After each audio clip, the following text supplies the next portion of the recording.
অন্য big computer limited একজন operator operator ছোট ভাই এবং প্লাস আপনার ছোট ভাই নাকি? জি আমাদের ছোট ভাই আইলি হচ্ছে যে 35টা পুরি খাবে, ঠিক আছে। আর যিনি বাজি ধরছে উনি আচ্ছা, যিনি বাজি ধরছে উনি কি আমাদের এখানে উপস্থিত আছে? কে সেই লোকটাকে? ভাই আপনার মতামত জানাই। আমার মতামত কি খাইলে ভালো, না খাইলেও ভালো।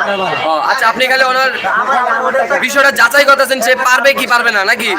আচ্ছা, তারপর আমি বলি সেটা ওর 30টা পুরি, আমি 35টা পুরি, আমি মনে করি ওর কিছুই না, ঠিক আছে। 40টা 50টা পুরি খাইতে পারবে ইনশাআল্লাহ, ঠিক আছে। আমি মনে করি উনি যদি এই 30টা 35টা পুরি খাইতে পারে, হ্যাঁ, তার জন্য 5,000 টাকা পুরস্কার তো আছেই, এবং এক্সট্রা তার মালিক যারা আছি তার জন্য